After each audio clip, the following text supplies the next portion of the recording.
kusoo dhawaada Som TV Soomaaliya fadlan taageeradiinu waxay noo tahay dhiirigelin subscribe saar kanaalka share garay like saar videoga mahadsani waa qaybtii ugu dambeysay sheekadii la xiriirtay xildhibaan Mono Ibraahim Abikar ee aynu ka baaginay dhibaatooyinka la xiriira xarigeeda iyo arrimaha been abuurka ah ee Mono lagu sameeyay sida Mono kiiskeeda uu ku bilaabmay duruufaha murugada leh ee ku xeeran xabsiga Mono ayaa bilaabmay markii ay deemisay Daahir Axmed Maxamuud lacag dhan $27,000 wararka ayaa sheegaya in gaariga Mono ay wateen rag u soo adeegsaday Daahir Axmed Maxamuud waxaana sidoo kale dahabkeeda gacanta ku dhigay ciidamo uu horkacayo Daahir intaa waxaa dheer Daahir ayaa la sheegay in uu guur u soo bandhigay Mono taas oo ay diiday diidmadeedii kadib ayaa waxaa dhacday in Daahir Axmed Maxamuud oo loo yaqaano Daahir Sheekh Axmed uu si been abuur ah uu u sheegay in Mono uu ku leeyahay lacag dhan $492,000 arrinta sii murjisay ayaa warar lagu kalsoon yahay ay sheegayaan in Aamina Xasan Goyle oo ah wasiir dowlaha wasaaradda haweenka iyo horumarinta xuquuqul insaanka ay arrintan soo faragelisay sababo la xiriira loolan siyaasadeed oo Mono iyo Aamina ka dhaxeeyay maadaama Mono ay ahayd musharax u taagnaa qabashada xilka xildhibaannimo ee degmada Afgooye baarlamankii 11aad cadeymo la'aanta Daahir iyo qoyskiisa ee kala dhaxeeya garsoorayaasha maxkamadda gobolka Banaadir iyo Daahir ayaa walaac xooggan ka muujiyay hufnaan la'aanta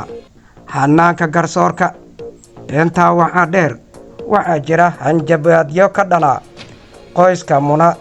taasoo muujinaysa ujeeddo xun oo ka dambaysa sii haynta arrinta siyaasadeed waxay xitaa ay saamaynaysaa madaxweynihii hore ee Soomaaliya Shariif Sheekh Axmed kaasoo taageero u doonayay Mono xilligii uu ololaha ku jiray in Mono ay codkeeda siiso kadib markii ay diiday inay codkeeda ay siiso Shariif Sheekh Axmed si lama filaan ah ayaa loo afduubtay oo loo dhigay xabsiga inkastoo lagu xukumay 2.5 sano haddana muddadaasi way dhammaatay iyada oo aan la soo bandhigin wax cadeymo ah taasoo ka dhigan Mono in weli ay xiran tahay taasoo cadaynaysa xaqdarrada Mono ay ku xiran tahay xarigeedana uu yahay mid siyaasadaysan qoraalkan haddaba laga sameeyey Mono ayaa lagu yidhi annagoo ah bulshada reer Afgooye iyo qoyska Mono Ibraahim Abikar waxaan ugu baaqaynaa hay-adaha caalamiga ee xuquuqul insaanka oo ay ku jirto Amnesty International iyo sidoo kale safiirada UK iyo Mareykanka ee jooga Muqdisho in ay soo farageliyaan oo ay u doodaan